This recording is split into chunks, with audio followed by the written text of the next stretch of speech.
Seigneur, que ta grâce, seule ta grâce. Nous voulons instaurer un état de droit. Et dans un état de droit, il y a une justice indépendante. Ce n'est pas à l'individu Félix Tshisekedi de commencer à faire justice.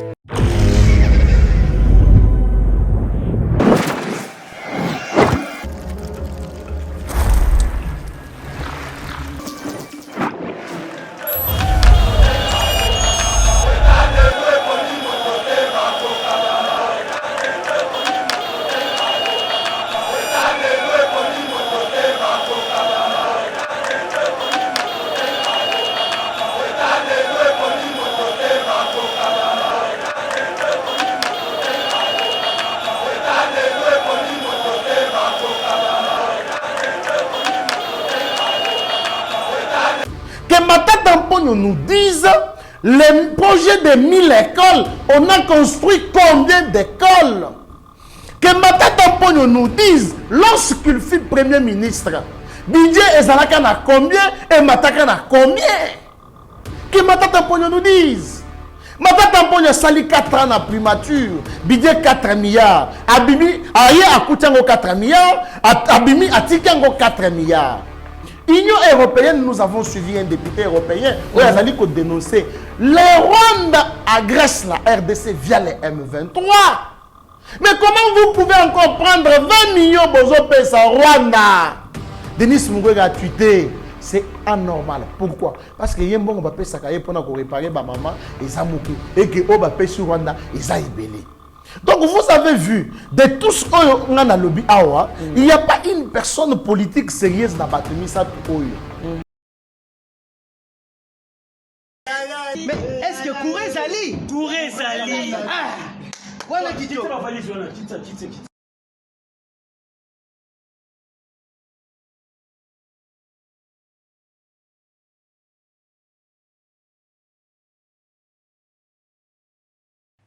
Oh la vache! Mais franchement, mais comment ici ça va pas changer avec le courant au bled? Hein? C'est pourquoi ça va pas ici. Mais non, comment je vais respirer? Il n'y a pas d'air, le courant part n'importe quand. Mais Divine, c'est comment avec ce groupe électrogène là? Donc, il y a un petit problème. En plus, il y a un faut 25 litres pour payer la pour ça la bien. Et bon, milinga, ce que paye. Et puis, il y a mais Toyo a le maramon au talaka. Mais non, n'importe quoi. Si c'est comme ça, c'est mieux que j'aille vivre dans un flat. S'il vous plaît, on a une solution pour nous. Solution?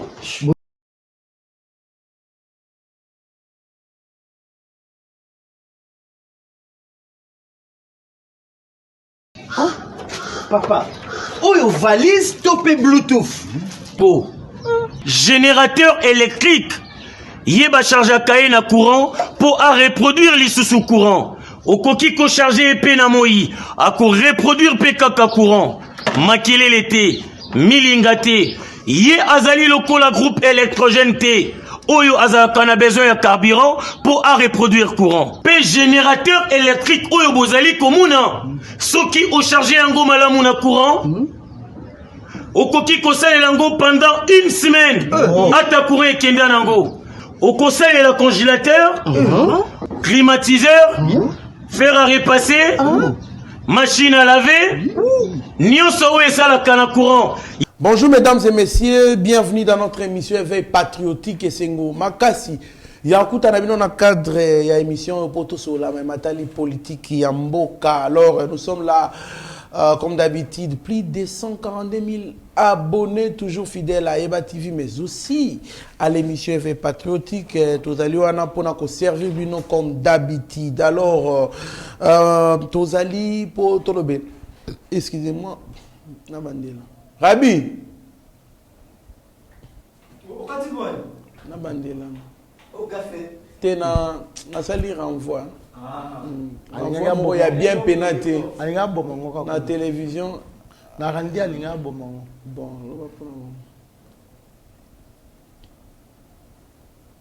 bonjour mesdames et messieurs, bienvenue dans notre émission Éveil patriotique et Sengo Makasi Okutanabino, plus de 142 000 abonnés, toujours fidèles à Yeba TV, mais aussi à l'émission Éveil patriotique. Et alors, tous allez wana pour na pesa bino ba actualité. Oyali ko dominer scène politique congolaise to lobela bongo Martin Fayulu matata mpo na Denis Mukwege oyo balobi ba dénoncer makambo ebele selon bango gouvernement ezali ko samsala kitoko te ba kumnani nani répression eza makasi na ba politique ya opposition makambo ebele baliko déclaré selon bango qu'il y a oui, déjà une fraude ezali ko se préparer pour la élection en 2023 baliko senga ba réforme ba changer ba équipe na cour constitutionnelle équipe na seni et consort. Alors et puis baso là autour il y a loi électorale, c'est-à-dire bah ça la consensus. Alors tokokota na mozindo ya nyonso wana tolobela peso so makambo maman Olive alobaki c'est l'ère du bilan ali kozela bato oyo bazali ko reprocher ba œuvre ya régime ya mobali na ye baye ba pena kopesa bilan na bango. L'ère du bilan a sonné tokolobela toyeba maman Olive bilan na bango na mobali na ye ezali ndenge nini tokolobela pe susu enrôlement ebandaki bana mokolo samedi. Alors sans plus tarder tu yambeli bino mwana mboka maître Papi Djosso mwendela bwenda o azali bongo coordonnateur ya ESSED mais aussi cadre na parti oyemoko ko annoncer officiellement parce que banda adhéré na parti wana mbali boso aya na Yeba TV azamwana ndako boyebi très bien. Donc tokolinga to yeba to yokaye et puis qu'est-ce qui lui a motivé à kende ko adhérer na parti wana. Troisième intellectuel de Kabiaka Mwangambote. Meilleur vœu Trésor Kandolo. Merci. Meilleur vœu na ba multiple abonnés à Yeba TV. Joyeux Noël na Binobans. Je pense que Mikolo Leki belé to kutanité. Mbote mingi na groupe technique Mobimba ya Yeba TV. DG Shadrack Loro. Pasteur Guili Mitterrand ya été engagé bande konanga tout nyonso to vandaka bango na ebonga oyo na Yeba TV. Joyeux Noël pour Nabino. Ndeko Trésor Kandolo outi ko présenter nga mais au présenter nga malamote parce que balandi nyonso à Yeba TV ba yebaka coutume nanga doctrine nanga ezalaka même soki atako ba yebinga déjà mais nga nde il faut daloba. Maître Papi Djosso ngando mwende la bwenda. Troisième intellectuel de Kabiaka Mwanga, prophète politique. Je suis bongo, coordonnateur et à ESSED. ESSED des alliés, structure des alliés, qui soutenir l'action du gouvernement, pays chef de l'État, les alliés membres de l'Union sacrée.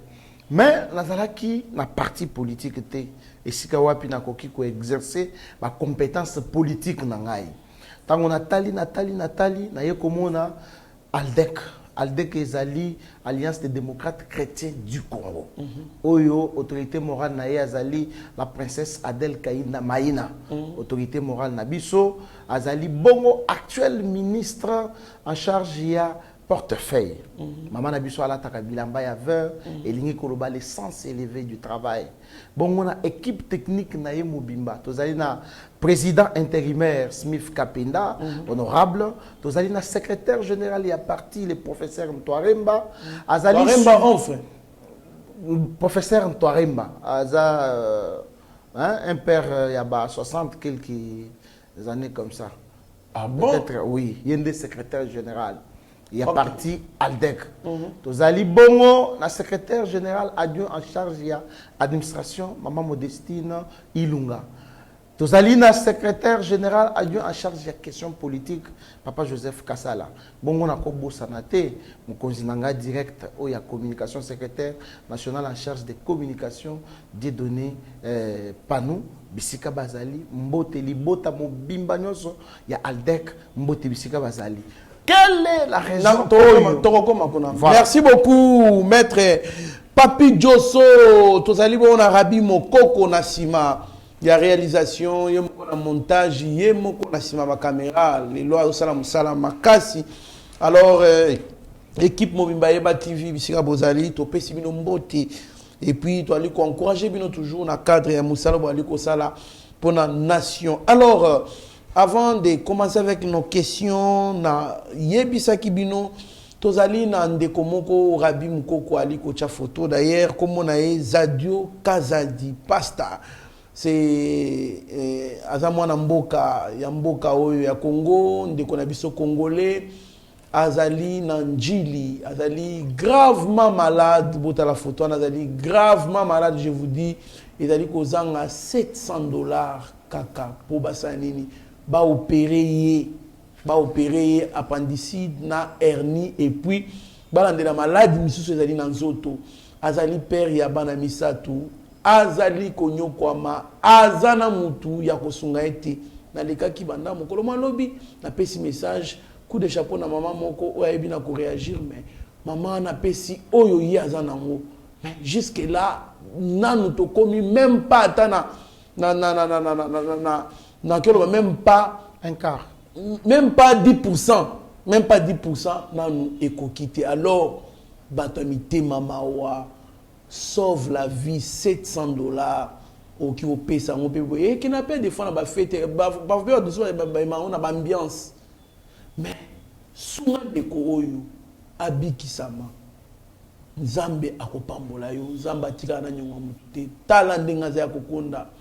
Taninga za okonda ayaki komona biso abiye bativi na landa bino na yoka bosala appel fi moko ba opéra kaye awa bolakisa pe bilili bosunga ngai nasuki aider notre frère ici et kozala bien makasi pesa sourire na famille na e pesa sourire na ndeko na biso pesa e bon moi alors Nzambe akokanisa yo et kozala bien makasi alors j'aimerais souhaiter joyeux anniversaire à l'inspecteur Nathan Ekodia Mondonga Motemaya, Madame Ginette Makaya. Longue vie à vous, soyez prospères à tous égards. Que Dieu vous comble de toutes les meilleures choses du monde, mais selon la volonté de ces derniers. Alors, bonne année aussi à notre sœur Adingisi plutôt Sona Maria ASM Décor Oazali, tu dois souhaiter des bonnes choses, meilleures vœux et bonne année 2023. Mwanamboka, Maître Papi Josso, qu'est-ce qui vous a motivé à Kokotana Aldec, hein, au lobby? Raison principale est Kotisingana Aldec, Alliance des démocrates chrétiens du Congo. Ils ont d'abord projet de société dans Bango. Ils ont doctrine dans Bango. Parce que la plupart des partis politiques dans le Congo, ils ont un document. D'ailleurs, ils ont documenté. Ils ont un président national na yango, attambora na yango na mallette. Ba document ils ont na mallette. Donc aujourd'hui on a que Aldec ezali l'un des rares partis oyo bazali ko promouvoir le valeur chrétienne. Dans la doctrine na bango ba vandisi yango na Galates 5:22. Les fruits de l'esprit. Ok. Bolingo ya Congo. Tala ndenge mama Adel akosala mosala na bolingo ya mboka.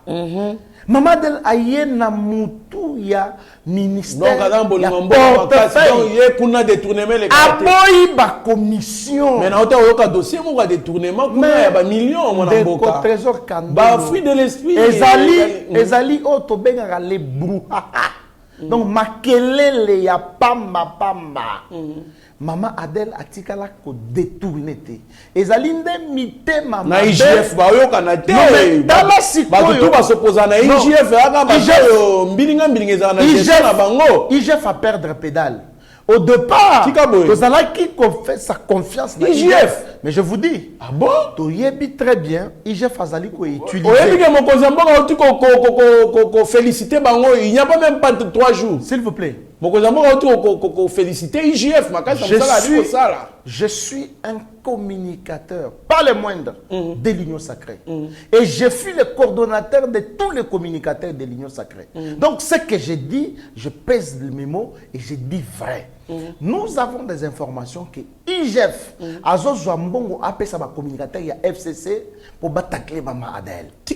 IGF, Azo travaillé dans la journaliste. Patrouille financière. Je dis IGF, Azo travaillé na ba journaliste oyo bazo finga chef de l'état tongo midi pourquoi mais à copé ça bango misolo pour que ba finga chef de l'état.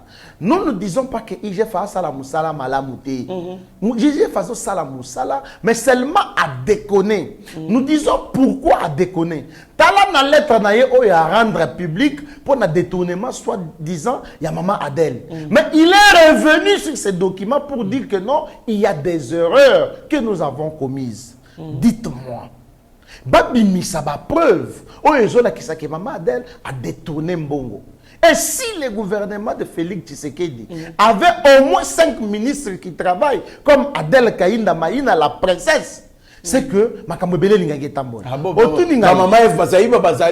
J'ai dit si on avait Nicolas si on avait 5 ministres. Mais malgré 5 ans, bazana ba valeur. C'est ça, naïbi pourquoi Nazolo Bawana. Maître Papi Dieu. Naïbi pourquoi Nazolo Babongo. Donc on comprendre que d'abord prôner les valeurs chrétiennes. Maman Gisèle Ndaya. Yangonde Nazoloba. Prôner ma valeur chrétienne. Ce n'est pas moindre chose. Donc il est temps pour nous les chrétiens, il y a que ça la politique autrement. Voilà la raison principale. Moussoussou, le respect de l'air. Chez nous, à Aldec, nous disons le temps est linéaire et non cyclique. Temps est balukakate, temps est kendakaliboso. Et Aldec, nous agissons en temps réel. Très bien. Un parti de victoire. En Jésus-Christ, nous sommes plus que vainqueurs. Voilà les raisons qui m'ont poussé d'adhérer dans ce beau et cher parti d'Adèle Kainda Maïna, la princesse. Très bien, moi Namboka, Naboika, Kokina Musika, Toujou, Moussuna Koyambayo. Poto solo to beta li solo ka ya Aldec. Merci beaucoup. Voilà, to beta ka li solo ya parti politique na yo vision, doctrine, consort ne na ko longola gan. Na meki mo longola gan mais Rabi Mukoko lobi à trésor cadeau. Tchanase prochainement pour ça l'émission Oyo boko lobi la Aldec. Voilà, mon Mboka, nous passons à l'actualité politique. Martin Fayulu, Matata Mpogno, Mukwege désormais, on a en coalition, puisque ça a communiqué commun, c'est-à-dire ensemble, surtout, lobby, lobby, gestion, qui côté, lobby, bongo, liberté d'expression, égalité, coincé, opposant. Bazaliko landera batusto bazali na ambition politique on va poster comme des candidats président national et comme ça ils sont coincés voire même Matata peut aller plus loin pour dire même qu'il est victime politique. Pourquoi? Parce qu'il a refusé d'adhérer dans l'union sacrée. On lui avait demandé d'adhérer dans l'union sacrée à Boya. Voilà pourquoi il est victime. Il y a acharnement politique. C'est-à-dire, pour l'empêcher à ne pas postuler. Mon amboka, réaction à you. Merci beaucoup, Trésor Kandolo, pour Motunaena. Oui, bien, Tongawa. Dans un jeune Congolais à Paris, Christian Cheval Blanc, la PC Moté Place Azali. Alors, puis, Maître Papi Diosso, l'intellectuel de Kabea Kamon. Makamon a zoyoka Denis Mugwege, Martin Fayulu, Nani Moussous, na Matata Ponyo. Et ça, il y a solo to ya Lukuta. Na ABC, c'est là ceux qui na matina plateau, au Koyoka Maeto Zali Koloba. Oyebi coalition na politique. Et ça interdite. Un parti politique a un objectif conquérir le pouvoir, l'exercer et le conserver le plus longtemps possible. Un parti politique a kokende na élection en coalition, tout comme a kokende na solo. Mais il faut tout ça là un pas en arrière. Les différentes coalitions ont salement na mboka na biso.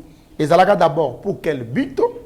Est-ce que but va réaliser yango, va atteindre yango, et ceux qui va atteindre yango, quelles sont les conséquences, quels sont les avantages? Il y a ma coalition ana.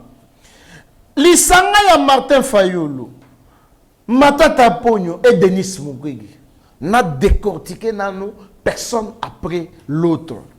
Na bandi na Martin Fayulu. Est-ce que na histoire politique yambo cannabis?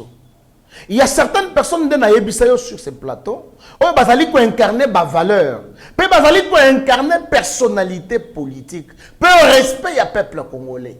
La question que je me pose, moi, l'homme de Kabeyaka Mwanga, est-ce que Martin Fayoulou incarne de valeur en tant qu'homme politique que le jour Fayoulou a causé, tout comme le jour Fayoulou a Zoloba, Batoubatali Balandi. Regarde un peu, lorsque les sphinx délimité à Bandagi Koloba, a repris sa mot d'ordre, c'est toute la République qui obéit. Est-ce que Martin Fayoulou, Azana Powana, est-ce que Martin Fayoulou a coupé sa mot d'ordre à Batobandimi? Est-ce que Martin Fayoulou a coupé la population peut indimi? Donc c'est un conglomérat des aventuriers politiques, Basangani pour distraire la population congolaise. Martin Fayoulou, qui est frappé d'une question de nationalité.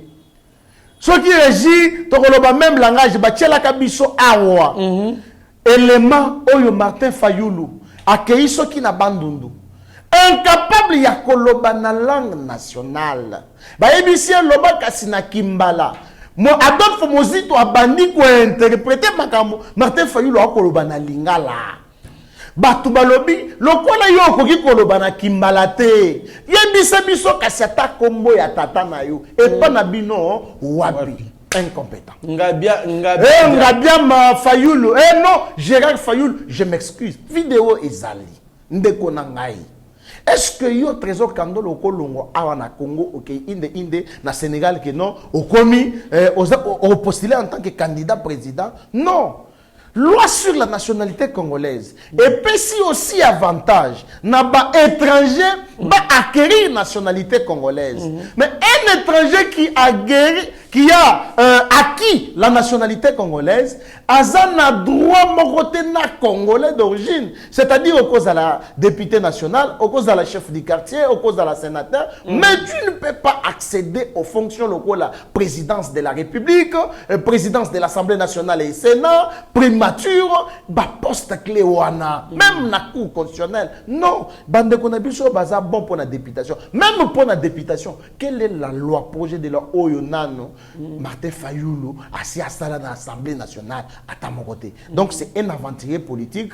Makambo ya Zoloba, ils allaient distraire la population congolaise pour que balanda ba aventure naïe. Et nous avons dit à son temps, Martin Fayoulou a préparé déjà contestation avant élection. Les lois à l'Embina Likambo, il y a vérité des urnes. Vérité des urnes, dynamique de l'opposition. Dynamique de l'opposition, les lois à Komina Mougouek. Je quitte Martin Fayoulou, je prends Matata Pogno. Matata Pogno, un voleur, un détourneur, un pilleur de deniers publics. Jusqu'à ce jour, Matata Pogno est incapable de nous dire où est parti l'argent Yabukanga Lonzo. Que Matata Pogno nous dise les projets de 1000 écoles, on a construit combien d'écoles? Que Matata Pogno nous dise, lorsqu'il fut Premier ministre, Budget Ezalaka na combien et Mataka na combien? Que Matata Pogno nous dise. Matata Pogno sali 4 ans na primature, budget 4 milliards. Abimi, aye akutiango 4 milliards, Abimi atikango 4 milliards. Mais Félix Tshisekedi, dans moins de 3 ans, nous avons atteint 16 milliards. Quel exploit! Quel exploit! Quel village natal! Quelle est la route qui a été construite pour na Maniema? Na fond ya gouvernement national. Que Matata Pogno nous dise quelle est l'université de l'État construite sous les fonds. Il y a gouvernement national. Soit les extensions. Soit les extensions. Ouais. Ou soit quelle est l'école que le gouvernement Matata a réhabilité? Les stades municipaux. Les stades municipaux 24. Aujourd'hui, nous en avons combien? Les peu qu'on a construits. Et si la terre. Les passerelles, on avait prévu autant si c'est 14. Les rapports. Aujourd'hui. Les rapports de la bancarisation. Matata Pogno. L'IGF a sali rapport. IGF a lobby. Matata Pogno a sali Moyibi. Ce n'est pas moi qui l'ai dit.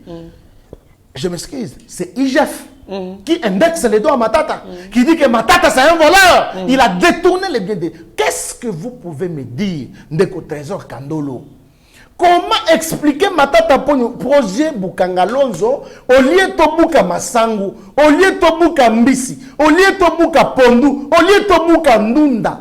Mais il y a beaucoup à Buki université privée Mapon. Et cette université-là, ils ont mis compte, il y a l'État congolais. Même ceux qui sont étudiants, pour la politique, oh non, mais il y a Atongi, c'est bien bon Atongi, mais pour quel fait? Pour quel compte? Les comptes privés, à ne pas confondre avec les comptes publics. Matata Mponyo Atongi Villa, chez Bango, Obabengi na Manyema, Obabengi Marbella. Toujours na mbongo ya Bukanga Lonzo.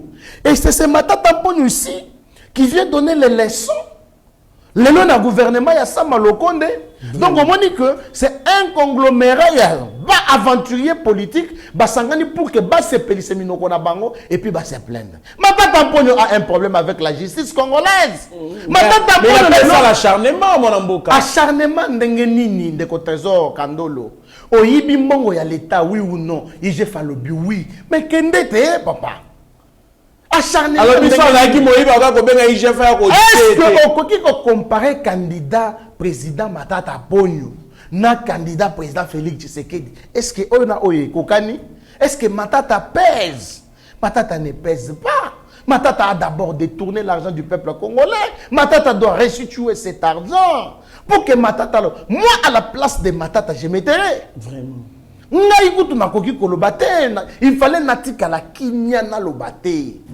Donc, à l'écart na télévision, c'est un peuple congolais, pardon, na mbongo na bino na ibi. Aïe, c'est monsieur que mbongo na izawapi. Nazui Denis Mukwege. Denis Mukwege de un, c'est une marionnette occidentale. Oh.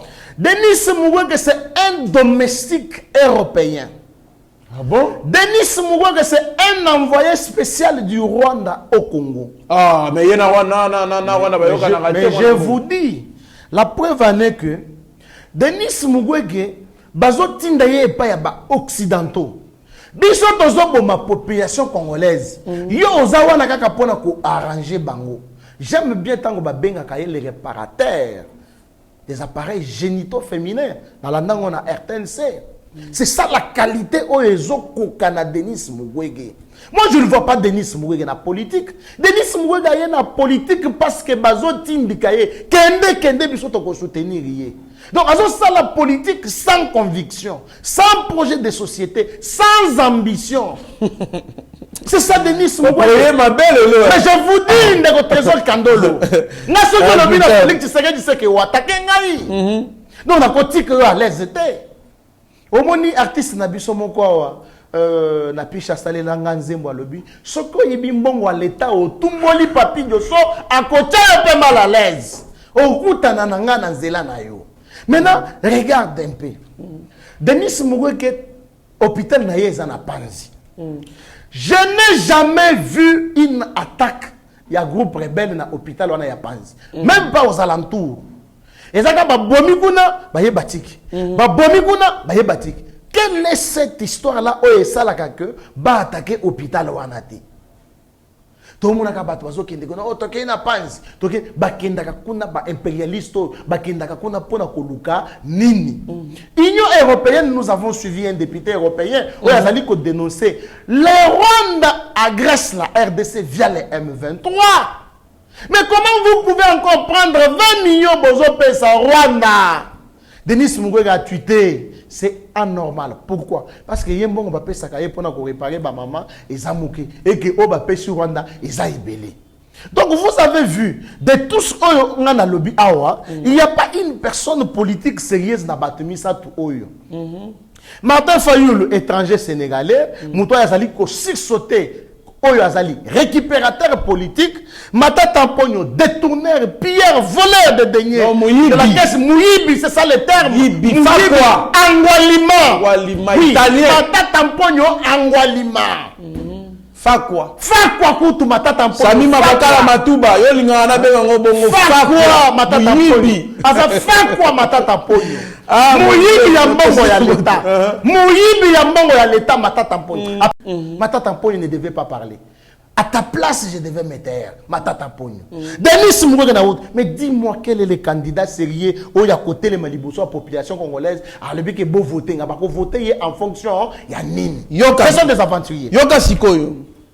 Martin Fayoulou et Denis Mukwege exigent dans leur déclaration commune signée avec Matata Pogno l'arrêt des poursuites judiciaires à l'encontre du sénateur Matata Pogno, conformément à l'article 168 de la Constitution. Avant de réagir, tout le monde vidéo à Martin Fayoulou au Nenge Azali Kolobebon Tokutarasi.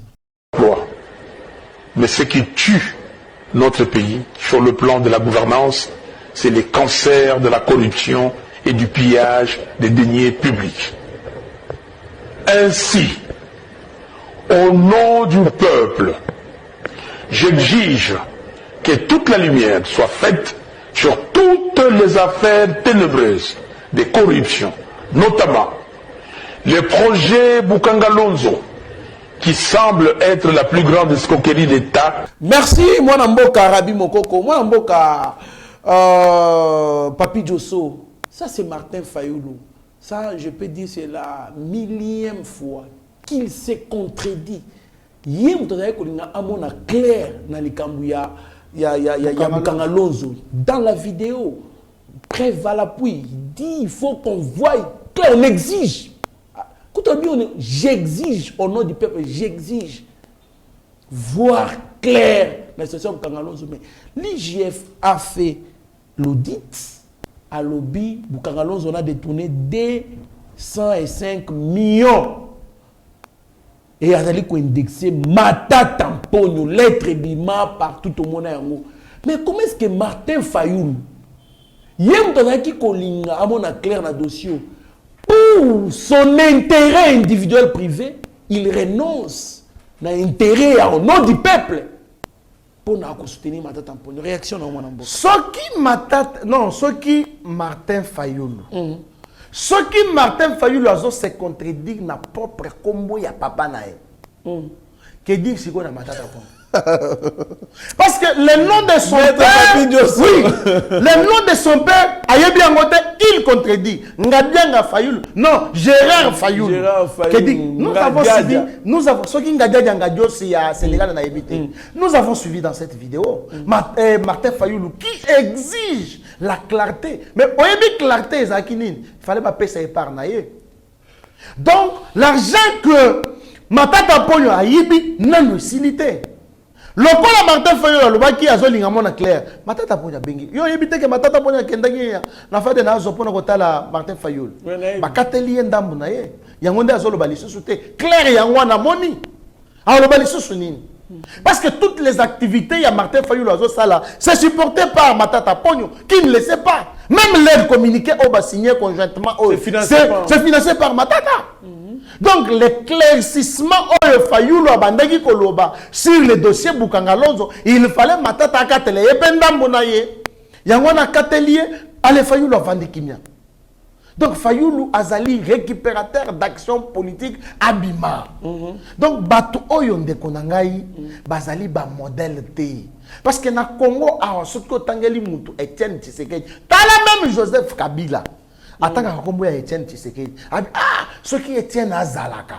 C'est-à-dire que c'est quelqu'un qui incarne de valeurs positives dans Mboka Nabiso. Moi, dans Mboka, yoka disusu, affaire Bukangalonzo, la procédure n'a pas été claire, selon Denis Mukwege, qui justifie son positionnement aux côtés de Matata Pogno et Fayoulou.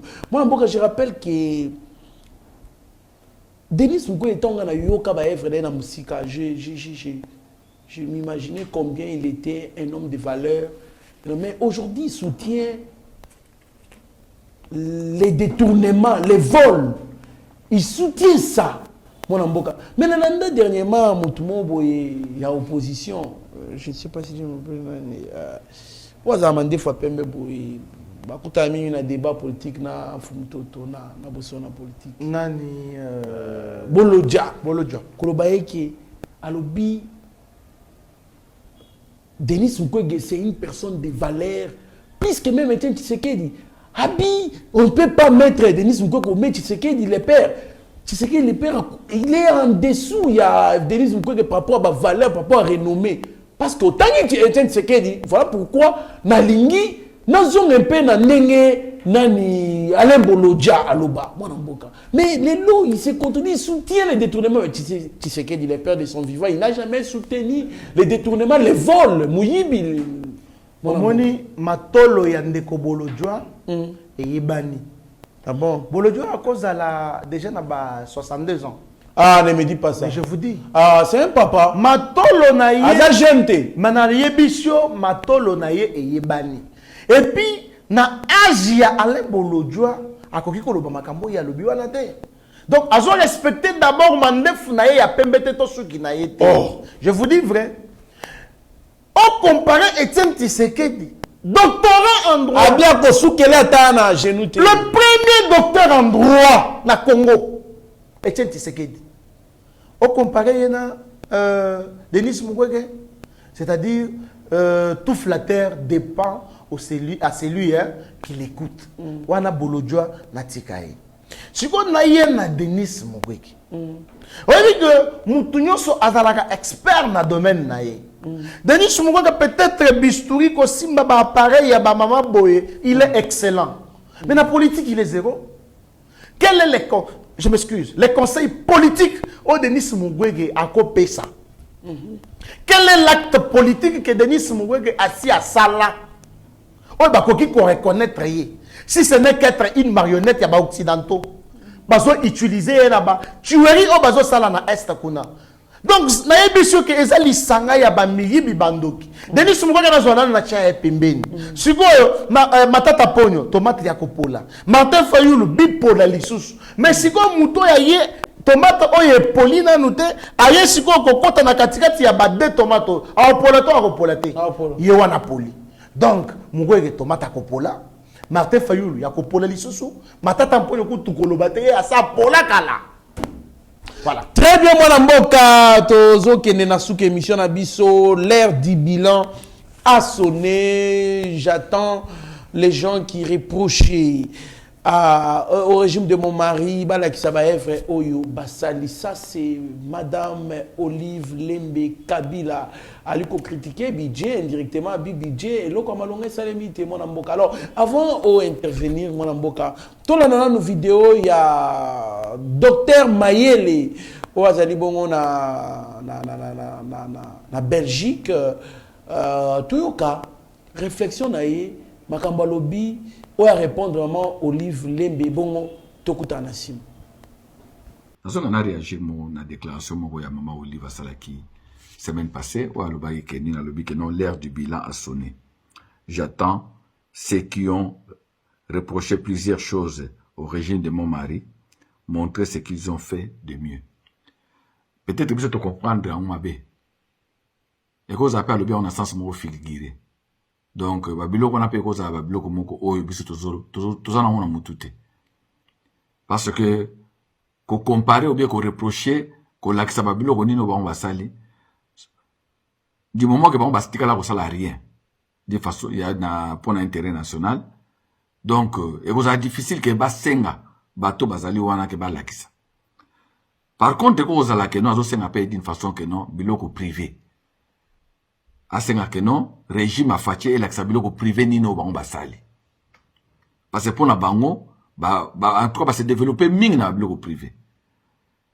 Au moins ba matata mponi ba construire ba université, ba chadari ba construire ba hôtel, ba Kabila donc n'en parlons même pas ba Kashamata ba Kingakati, yemoko maman Olive ba ferme ce qui espoir, ce qui ba restaurant, ba légal, peut-être ba biloko wana tout yango wana sikwa zo senga que non, ba tout mususu un peu yanga ba lakisa iloko ni basali. Na point wana nya pas photo parce que senga maman Denise que non maman Denise lakisanga biloko ni no salezate. Par contre, ba biloko e cause na impact moko na vie ya société na biso. Wana peut-être na habité so to ko lobela bilongo. Maman Olive na zona no kaka ba biloko maman par exemple Denise na cadre de fondation ya sali DNT. So totali elle s'oriente plus na makambo éducation. Éducation alors que arme fatale obino boya ko détruire Congo. Arme fatale na mneza ko détruire d'abord éducation. Merci beaucoup, mon Mokarabi Mokoko. Maître Papi Djosso, Okobakisani na oyo docteur Maël à répondre Madame Olive Lembi Kabila. Merci beaucoup Ndeko Trésor. Nazo pesa joyeux Noël na mai na misu na mama Olive Lembe. Babenga ga mingi mama waro. Na komi lokola auditeur ya Top Congo FM. Kokoko. Bonjour maman Olive. Joyeux Noël et pas na yo me na mai na miso. Maman Olive Lembe. Avec tout le respect. Na memi moi na nanga Norvège na anniversaire na ya 3 ans. Alobi papa to kende na zo na kende Congo na lion na léopard. Trésor Kandolo to komi na zo. Na la ici Norvège, mon fils, tu as vu les lions? Les lions est là. Norvège a dit non papa, ce n'est pas les lions, c'est les chats. Elle dit non, ce n'est pas les chats, c'est les lions. Non mais à la télévision, je ne vois pas comme ça. Et comprenez comment Banyamanabiso yazo bakondi nanzala. Bazali susukutu te. Bazui bango, bakiko tia bango na babiloko na bango privé. Nazongisa maman Olive na 2001. Le jour mobali na ye oya bengi bilan to comparé na batu oyo ba critica bilan ya mobali na yo. Molonga ni wa yo, Papi Djosso nazali. Ngai nazo critiquer yango tongo midi pourquoi depuis 18 ans. Nalandi député européen. Alobi que tango baboni musée Tokei kolokota nazolo bana lingala po bandeko bayoka. Tokei kolokota elenge moko ya nationalité rwandaise touti en question. Poto yebi ke soki to tieye na mutu ya mboka Congo toko manipuler ye. Jeune ango rwandais touti nani mobali na yote. Joseph Kabila de son vrai nom Hippolyte Kanambe Kazembere. Mais bien bon, ok, aïe na Congo a commis président par l'accident de l'histoire. Du jamais vu une situation non salemate na monde à part na Congo. 3 ans et 8 mois après a commis président. Tango mobali na yo a commis président, zongi saka bande na sima. Pour abenga congolais, abenga congolais. Congolais. C'est-à-dire même la prononciation aux sentir kabarere na kati. Après tes serment en 2006 ngai président Joseph Kabila. 2011 Kabange. Le professeur Ngoyimuke na abeteli biso lisolo ndenge babundi po bapesa identité congolaise, katangaise na mobali oyayo. To yebi yango bien. Soit-disant li passa na yo, oya botami na manono, oya na ewa bo, na espace il y a 3 mois. Ah, en Assemblée nationale, si je ne m'abuse, il y a lobby, tango tozalaki na Tanzanie, tozo sala na service national de renseignement. Qui peut travailler dans un service de renseignement s'il n'est pas national. Il n'est pas un ressortissant de là. Maman Olive Lembe, mobali na yo aye. Abomi ba entreprise publique nyonso atie yango na se. Bosali ba biloko na bino privé. Maman Olive Lembe, yebisa ngai. Lokola ozolo bake air ya bilan ekoki. Quel est l'hôpital? Je dis bien hôpital public. Oyo batongi, mobali na yo, chéri na yo. Atongi ya peuple congolais. Azokende kozwa soin. Yebisa biso. Maman Olive Lembe. Yebisa biso. Combien de fois mobali na yo, chéri wa yo. A koti na kan church. Pona komona basi ya basoda, ba o bazobundela mboka na biso. A koti na kan church na poto. Pona kotala kaka les conditions dans lesquelles mapinga o babundela mboka ba vandi. Mama Olive Lembe.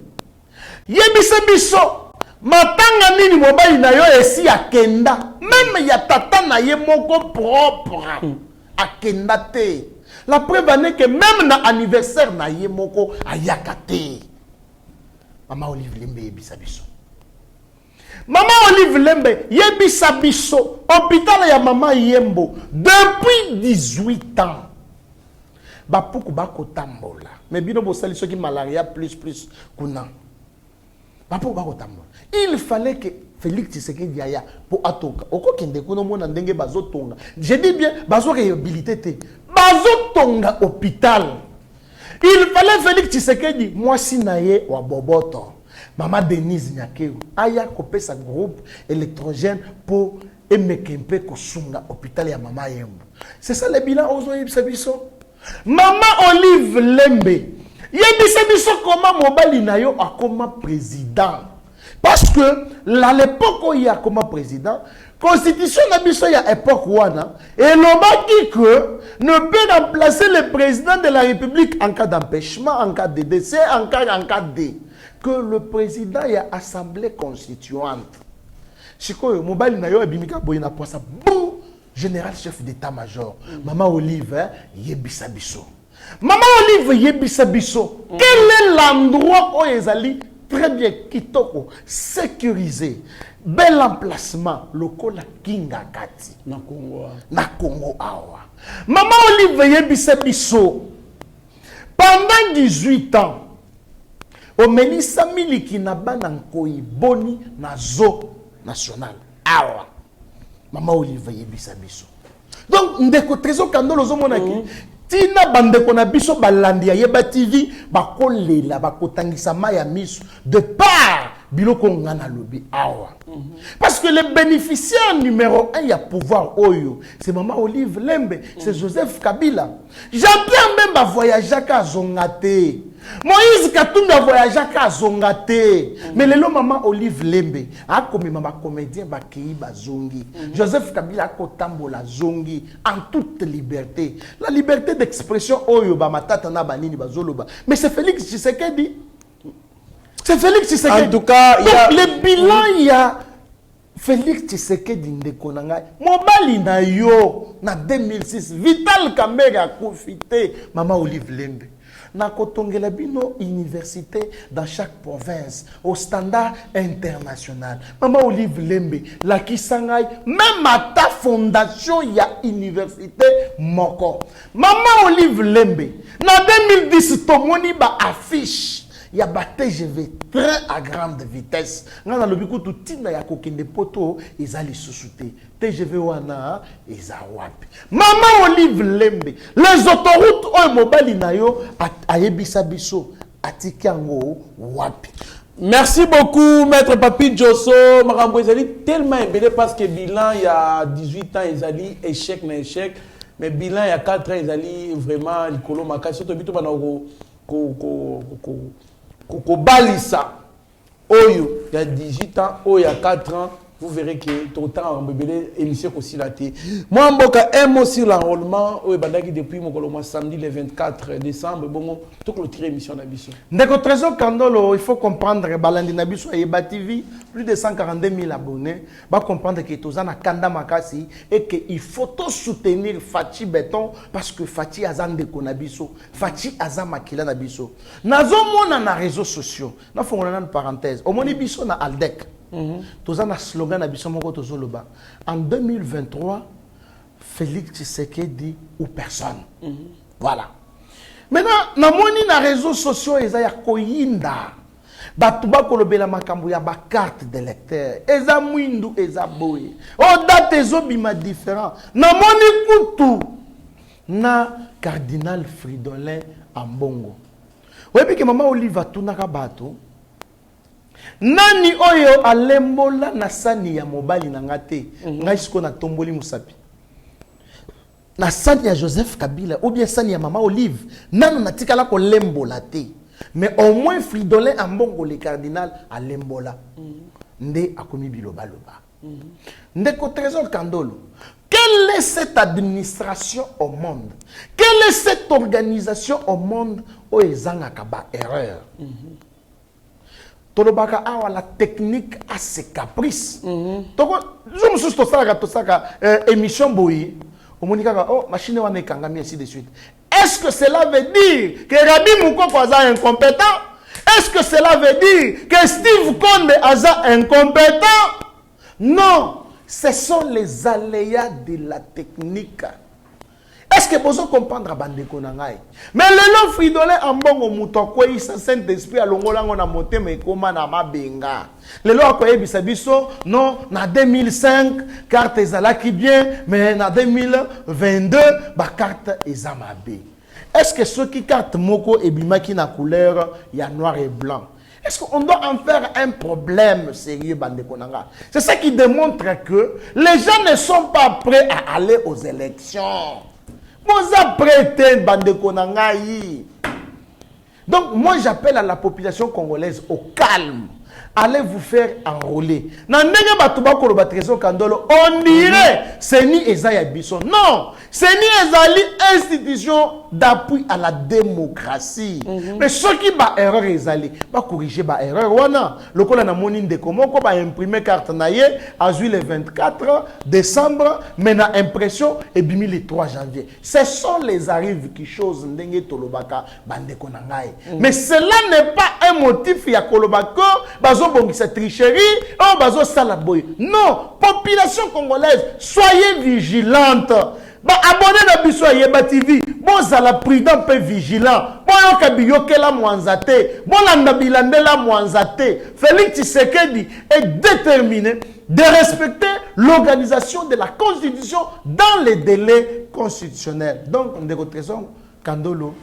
À ce point-là, il n'y a pas beaucoup de commentaires à faire. Moi, dans la population, il y a mon amba. Va s'enrôler massivement. Et mbala oyo, voyez, choix nini boko sala. Et le meilleur choix, c'est Maître Papi Diosso. Merci beaucoup, Mwana Mboka, Maître Papi Diosso. Merci na Sami Mavakala Matuba, na Mama Petra. Mavakala alias Amazon Allemagne, merci na Papa José Mboui, Josué Bapendano, merci na Deko Moulema, Crispin Chibambe, Président Chim, Président Chikito Mouchachino, merci na Stéphane Milandou, merci na Wesley Boni, merci na Moninga Malamu, Tinanga Lula, Albectro Moubiaï, Vicky Monama, Bertonine Landou, Jacques Pongo, merci na Franklin Semina Congo Central, Chacho Pipo de Madrid, joyeux anniversaire mon V. En tout cas, longue vie à vous, soyez prospères à tous égards. En tout cas, laisse que cet anniversaire soit vraiment heureux, de sorte que Makamba Malam a bien accompagné nouvel an Nayo Oyo. Je n'oublie pas mon vieux Zéphie Lomele, pourquoi pas Docteur Maëlena, na Bossanité, Didier Bayeye Mbombo, le big manager, donc un homme qui a un cœur en or. En tout cas, Bisiko Zali, Zamba Pambola, on a libota na Mobimba. Moi, Namboka, Tokomi na souk émission, un mot, on clôture. Non, mon coup, il faut donc clôturer. Nango Isaka pour encourager les amis de Papi Diosso na Forgeron. Bandeko na biso nyonso ba wewa na école bandeko. Bazape balandi munene ya Yeba TV. Bana nyonso ya ESED. Bana nyonso ya Aldec. Bisika Bans. Bisika nyonso bozali. Bokende kozwa ba carte na bino pour que bosala choix meilleur. Ndeko Trésor Kandolo. Nalingani na bosa na ndeko na biso moko. Rien. Azana boutique kaka na Forgeron. Soki osilisi mai. Ndeko wana azali molandi munene. Munene ya Yeba TV. Ndeko Rigen azape na mande fra lokola ngam Papi Diosso boy. Donc na PC mbote bisika zali na ebisi peu que akende kozwa carte na population congolaise, le choix du peuple na Aldec na lobby to lobby Fachi ou personne na 2023 bana mo amba ba député nyonso bayaka batikeli biso ba polo batiki biso bakuti biso na ba passe na biso batiki biso pe kaka na ba passe na biso boyoka eloko na zolo bakoya bakokende bakotike biso mais botala o ya bino bovandi na ye o ya yebi pasi na bino o soki maye tondali bino akolobela bino Papi Diosso Maboko Pembe, l'homme de Kabeyaka Mwanga, les prophètes politiques, Moutoua Tchaka Martin Fayoulou, Denis Mukwege, Matata Ponyo, Joseph Kabila, Moïse Katumbi, mal à l'aise. Ceux qui ont yibi mbongo à l'État, aux la ministre, député, sénateur, au Koutana Papi Diosso, Nanzela Nayo. Merci na équipe technique Mobimba, Yeba TV, merci na DG Shadak Louo, merci na yo, Trésor Kandolo pour la confiance et fidélité aux Akakana, l'homme de Kabeyaka Mwanga. Merci beaucoup, Mwanamboka, Maître Papi Diosso. Messieurs Léon Eric Kabambi LK alobi na bana nyonso tout ya funa bo s'enrôler massivement parce que c'est à travers la carte d'électeur de beaucoup décider pour na avenir na bino. Voilà pourquoi bien surtout bana funa bobo sanate Monsieur Léon Eric Kabambi LK Azaliwana Ponabino. Restez branchés sur notre chaîne, vous ne serez en aucun cas dessus. Mieux vaut être maître de son silence que plutôt esclave de ses propres mots. Merci. Seigneur, que ta grâce, seule ta grâce. Nous voulons instaurer un état de droit. Et dans un état de droit, il y a une justice indépendante. Ce n'est pas à l'individu Félix Tshisekedi de commencer à faire justice.